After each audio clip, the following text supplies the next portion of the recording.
Chaos Rising. Over the eons, the galaxy has witnessed warp-based catastrophes and demonic incursions beyond counting.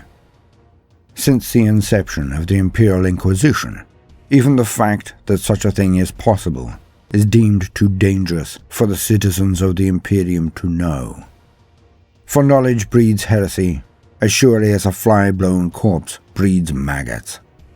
Because of this, the vast majority of knowledge concerning demonic incursion has been eradicated from extant records.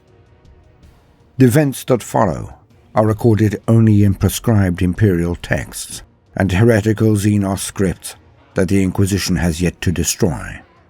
They represent a mere fraction of the ever-increasing instances of warp anomalies that have infested the Imperium. Millennium 15 to 25, the Great Lull. The creation of warp drive and standard template construct, or STC, technology, along with the emergence of the first navigators, heralds the start of a great golden age of discovery, in which humanity spreads outward from Terra and colonizes the stars. Warp space, although little understood, is seen as entirely essential to mankind's ascendancy, and is a force associated with hope and salvation. Throughout this period, mankind sees an exponential increase in the number of psychers amongst its population. Aided by artificial intelligence, continued advancements regularly expand the boundaries of what is achievable, and so this period comes to be known as the Age of Technology. Millennium 25 to 30, the Awakening. Mankind's galactic collapse comes with terrifying swiftness. The Age of Strife begins. Warp storms break, cutting off swathes of the galaxy and isolating colonies from one another. As wholes emerge in real space, Khorne's bloodthirsty generals lead to blood legions in demonic incursions that slaughter the populations of countless worlds. The inhabitants of entire star systems are enslaved, yoked to the whims of the dark gods. Across the galaxy, weaponized wonders of mankind's technological peak are unleashed, turning many worlds into irradiated desert planets. The population of those planets that are not utterly annihilated, including Terra itself, are reduced to barbarism. Rise of the Emperor. The mysterious figure known as the Emperor rises upon Terra and unites the techno-barbarian tribes. As the unification wars come to a close, he turns his mind to grander ambitions and genetically engineers the Primarchs of the Space Marine Legions. As the Emperor's creations near fruition, Tzeentch senses a chain of events that would one day cause the downfall of the Chaos Guards. Influenced by the Master Schemer, the Dark Power seized the nascent Primarchs from the Emperor's sanctum, casting them across the galaxy. Birth of Slaanesh. The advanced civilization of the Eldari falls into decadence and depravity. Such is the scale of their hedonism, that a new god is born from the depths of their excess, Slaanesh, the Dark Prince. Upon manifestation, Slaanesh's primal scream obliterates the majority of the Eldari race in a single moment, and their race is pushed to the brink of extinction. The psychic violence of his apotheosis consumes the worlds at the heart of the Eldari Empire. A vast section of real space is plunged into the warp, forming the rift that is most commonly known as the Eye of Terror. The storms abate.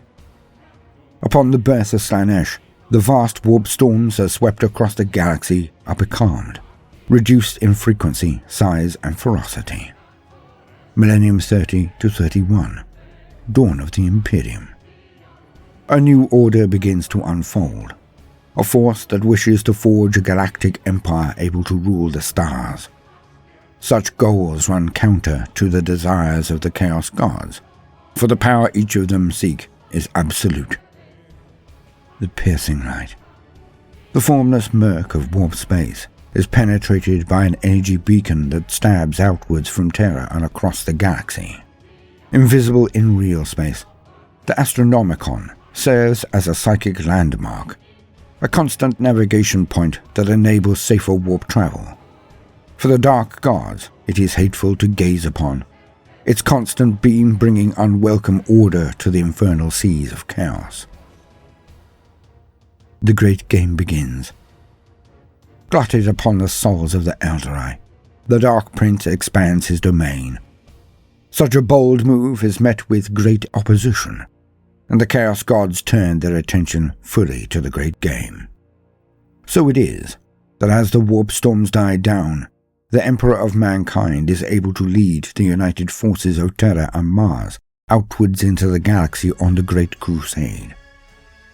Many scattered worlds are reclaimed by the Emperor and his legions of Space Marines, and enslaved planets freed from the shackles of domination. The Imperium is officially born, and the Emperor is reunited with his lost Primarchs one by one. Meanwhile, Tzeentch allies with Nurgle and Slaanesh to gain ascendancy over Khorne.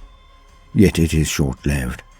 The Blood God's immense rage at being usurped leads him to reclaim his lost territory, and more besides. The Horus Heresy. The Emperor returns to Terra, leaving the continuation of the Great Crusade to his Primarchs, each leading a mighty legion of warriors created in their own image. They continue to bring glory and new worlds to the Imperium in his absence. Amidst the triumphs, the Chaos Gods plant seeds of corruption throughout the Space Marine legions. Horus Lupercal, of the Lunar Wolves, War Master of the Great Crusade, is the greatest of the Primarchs to fall to the temptations of chaos. A masterful strategist, Horus sways many of his brother Primarchs to join his nascent rebellion against his father's Imperium. A full half of the Legiones Astartes follow Horus into damnation, and the demon legions are deployed to aid them. The galaxy is plunged into a civil war that will blacken the Imperium forever. The Scouring of Omegath. Tzeentch grants the Lord of Change, Ixar Garnix, known as the Slayer of Destinies, a glimpse of a child born upon the world of Omegath, who would mature to become a powerful oracle. Ixar Garnix craves the power of this child, and uses his magic to open a rift upon Omegath. For 20 days, the demonic legions he has gathered sweep across the planet seeking the oracle to be. After spreading madness and destruction through Omegath's population, Ixar Garnix finds the prize he sought and steals the boy's warp-born abilities of foresight. The Ravening Storm. The mining colonies of Ixtar 9 are cut off from the Imperium for 9 centuries. When the warp storm recedes, nothing remains of the billions of miners who had lived there, and naught attests to the unimaginable agonies the populace endured at the hands of the Chaos Legions. The Curses of Alganar. Upon the desert world of Talan, a dark stone is unearthed covered in strange carvings. Shortly after, the Eldari of Craftworld Baltan attacked the desert raiders of the planet in force. As the battle rages, a full-scale demonic invasion erupts from the location of the stone, known as the Cursus, to its discoverers. The Imperial Guard of Talan and the Eldari of Baltan combine forces against the demonic legions, banishing them from the planet in a last-ditch assault. The Cursus is subsequently buried deep beneath a rockcrete barrier. Greed Inherent. The rogue trader Apollyon Maastricht Nova finds a mining operation that produces fantastic wealth. Glaciers of glowing fire demons are carved from the rocks, and precious elements are sold to the nearby Rubik system. Apollyon becomes insanely wealthy, but is corrupted and turned to Slaanesh's embrace. Only when his tainted coin has circulated through every planet of the Rubik system does his grand design become clear. As Apollon's moon eclipses Rubia's sun, all those who have shared in his greed are suddenly filled with an insatiable cannibalistic hunger, leaving those who succumb to it open to demonic possession. An astropathic cry for aid reaches the Imperium, and Grey Knights arrive in strength to save Rubia itself from armies of once human invaders. The rest of the system falls to anarchy, however, as Slaanesh claims his due. Lure of the Warp Stars. After a titanic warp storm rolls out of the Eye of Terror, the first warp stars are sighted. Stellar anomalies whose unnatural exact gravitational pull lures spacecraft and even small planets into their demon-haunted embrace. Millennium 34 to 36. The Quickening. Once more, the Imperium is beset by civil war in the age of apostasy.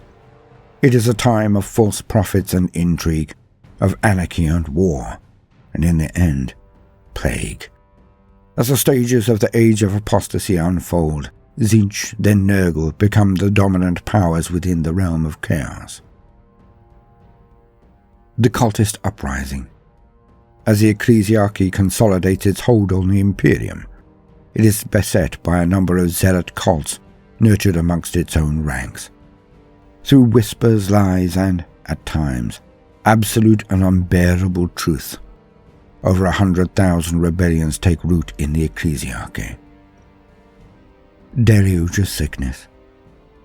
The drafts of Gero Alphas worsen, and eventually, all animal life is sacrificed to feed the tribe's gnawing hunger. The heat drives the tribesmen to pray for divine aid. They turn to the rain dances of old, even sacrificing their own people in the hope of ending the drought. Grandfather Nurgle and his minions here take pity and grant their wish. Glorious rain comes, but as each day passes, the clouds thicken and grow more menacing. Deserts turn to lakes, arid croplands to rotting soup. Disease grows rampant. On the 8th day, the talisman of Nurgle, Epidemius, pushes his way out of the sludge to catalogue the disaster. As constant rain lashes down, the pathogenous lesions arrive to overcome all.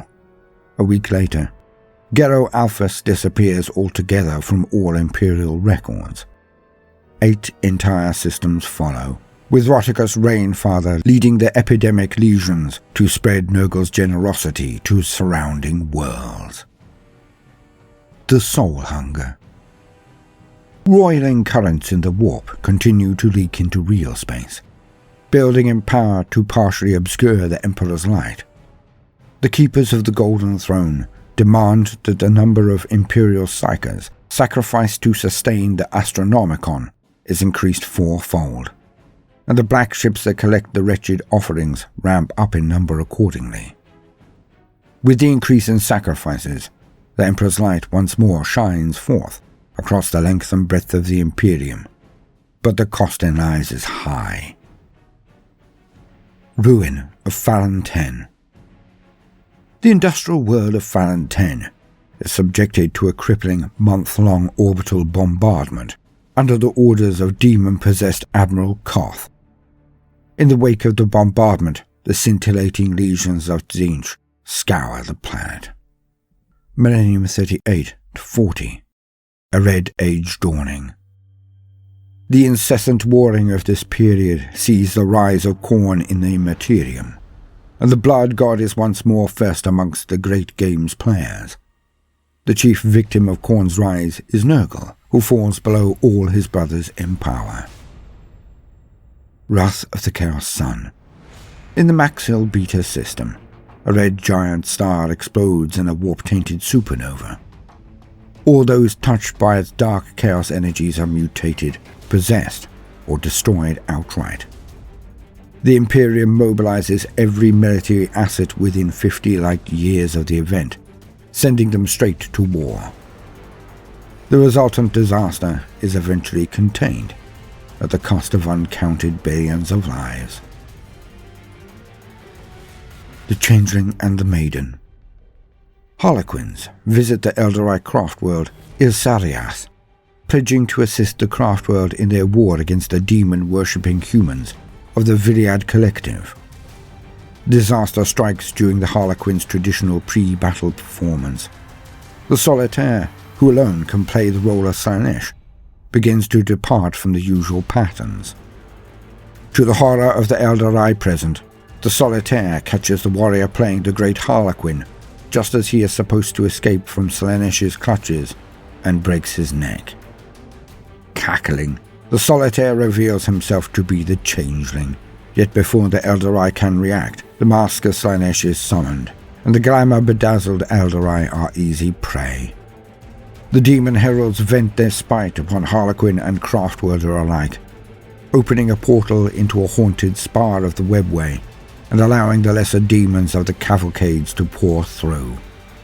Though the arrival of an aspect warrior warhost saves the Craftworld, Elsariath effectively has its heart torn out by the losses it suffers. The living plagues of Thruskas Sign. The heretically progressive world of Thruskas Sign eradicates all natural illness from its population. Nurgle is offended and infests the world from pole to pole. The plague legions run amok, and there are no survivors save a new pestilence that will continue to grow in virulence. Guillotine of Khorne. The 1,000-year war of Midian finally ends upon the agri-world of Pax Veritas. That night, under a red moon, every celebrating soldier is suddenly decapitated by an invisible blade. Millennium 40 to 41. Time of ending. An age marked by war, warp storms and unprecedented rifts between the Imperium and real space begins. Core War of Kacholos. The Necrons of Kacholos awaken to find their planet's inner fires dead. They eventually find the truth in the colossal hollow sphere at the planet's core, where the demon prince Bubulgor now makes his lair.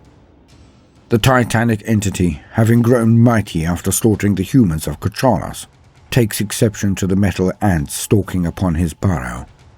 He summons his demonic followers and plunges headlong into the Necrons.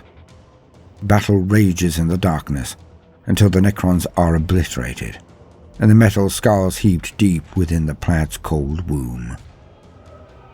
The horrors of Lysandro.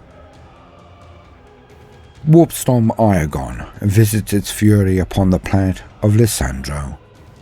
Reports of psychic activity multiplied tenfold overnight. The ruling body of the planet, the Quorum Immaculate, orders the planet's libraries scoured for any information on warpstorms. They find records of an ancient hexagrammatic symbol that wards off demonic intervention, a symbol that is systematically implanted as a subdermal electu on all registered citizens. It does not halt a wave of demonic possessions.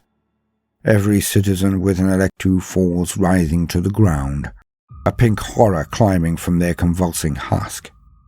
By sunset, Lysandro is overrun. By the time the Grey Knights arrive, every city on the planet has been irrevocably changed.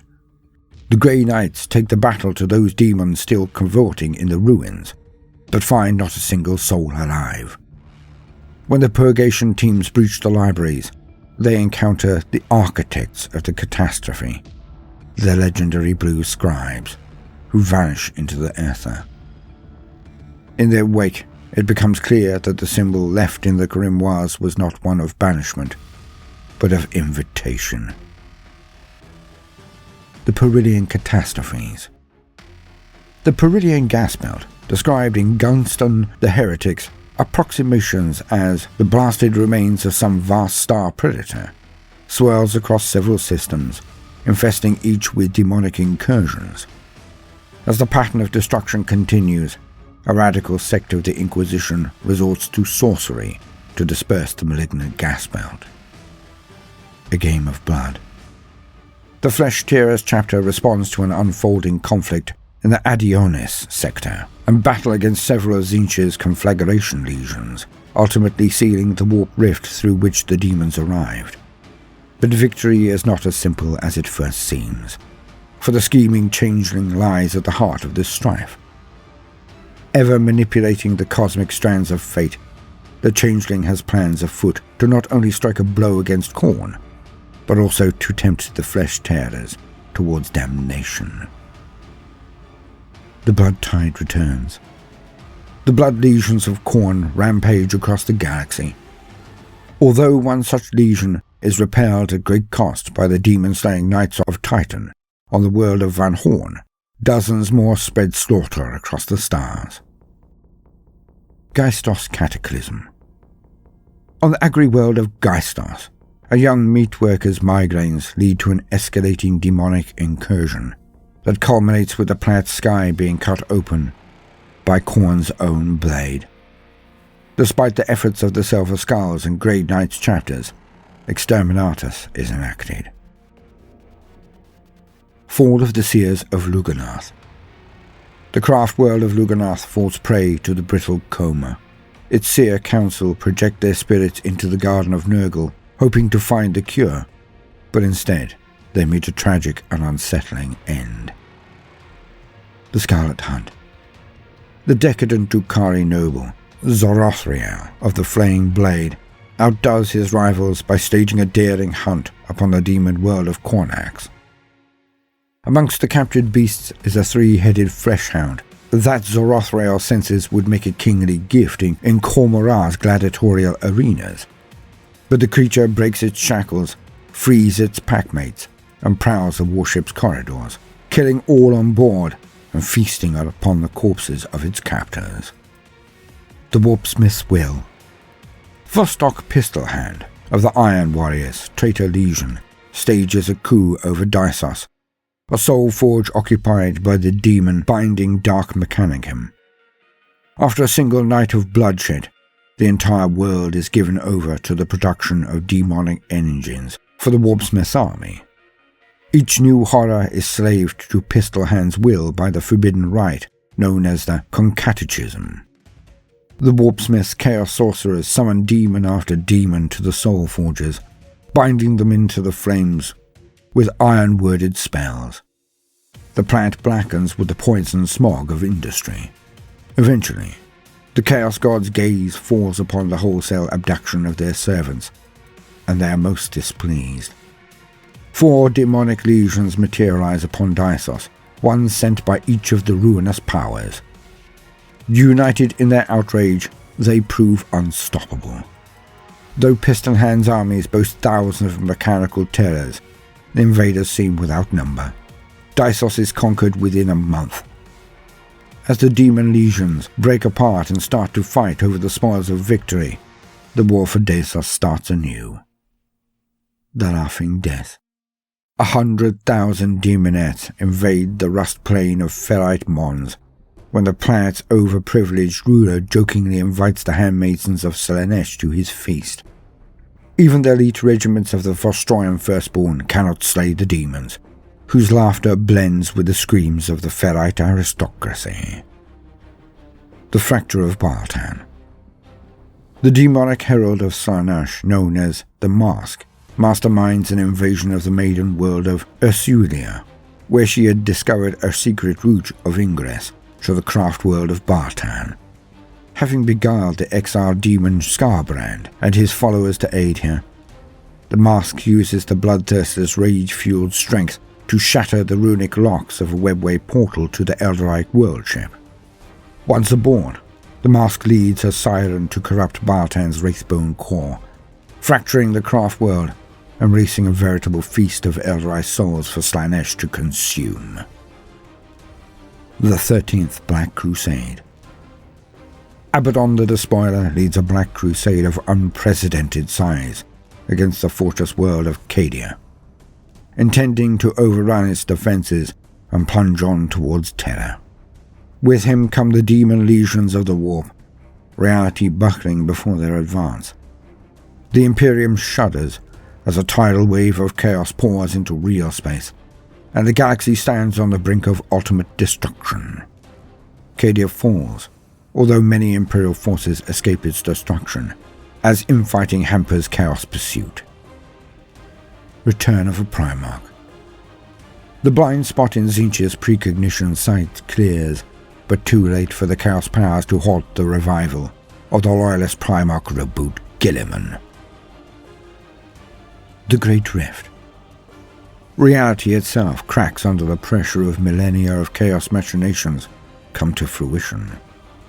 With the release of a tidal wave of apocalyptic energies, a seam tears between real space and the warp. The Noctis Eterna, the Great Blackness, blankets the galaxy, snuffing out the light of the Astronomicon and throwing the mortal races into disarray. For a time, the ruinous powers glut themselves on the raw emotion that runs rampant. When the darkness eventually passes, the galaxy remains afflicted by warp storms of severity not seen since the age of strife. The Imperium reels, as thousands of populated worlds are destroyed or corrupted, and many more cut off and isolated. They named the pulsing tear in the galaxy the Cicatrix Maledictum, or more commonly, the Great Rift.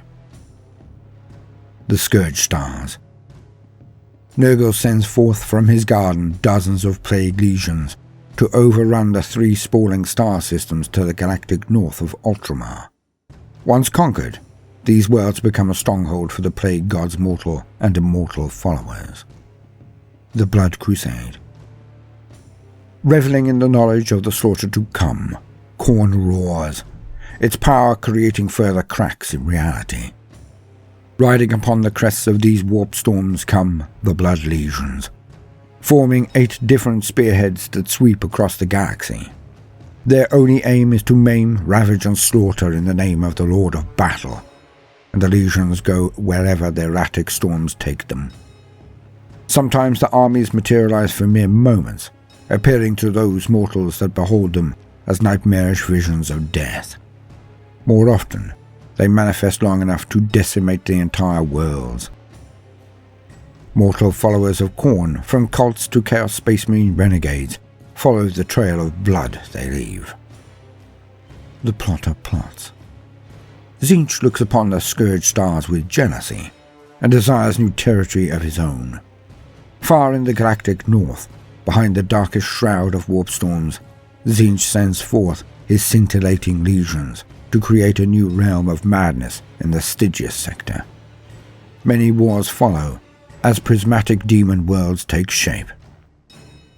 The Plague Wars. Issuing forth from the Scourge Stars, Nurgle's Plague Legions begin a lengthy campaign to corrupt Ultramar. Although they achieve many triumphs, finally victory is thwarted by Reboot Guilliman's masterful counterattacks.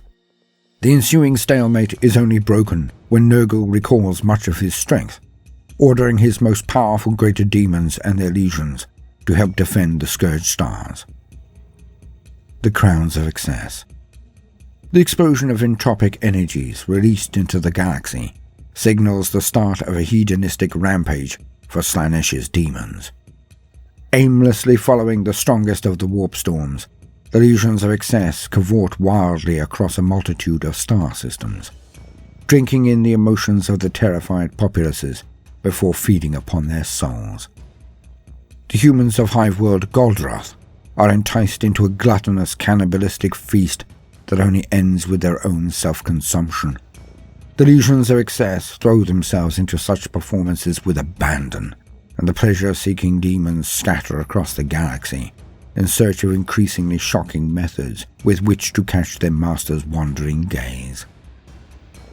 Slaanesh's mortal followers flock to such epicenters of decadence to enact their foul rituals, and amused by their antics, the Dark Prince offers crowns of excess to those worshippers that commit the greatest acts of sheer sensory delight.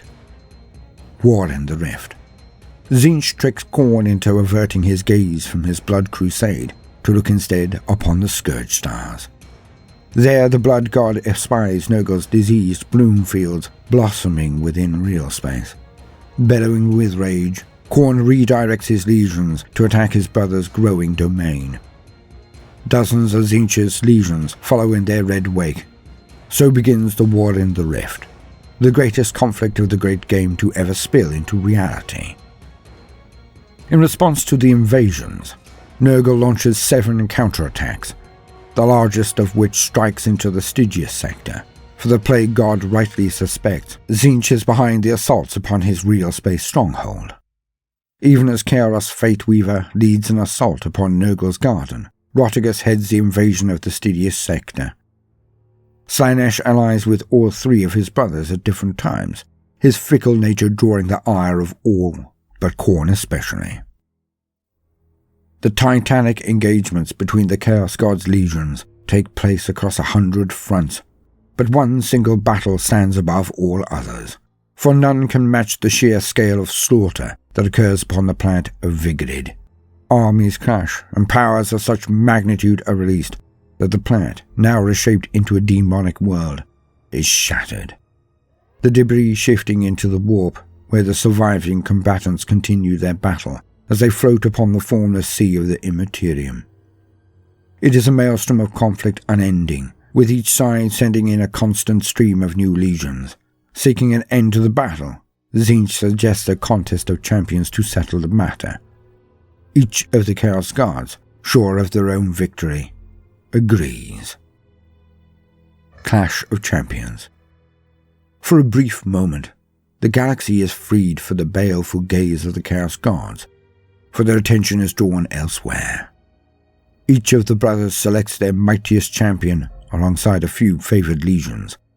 A portion of each of the gods' realm is reformed into the Amalgam, a swirling hellfield upon which the gladiatorial battles will take place. Slaanesh's champions use their speed to quickly establish dominance, but stagger before the resilience of Nurgle's chosen.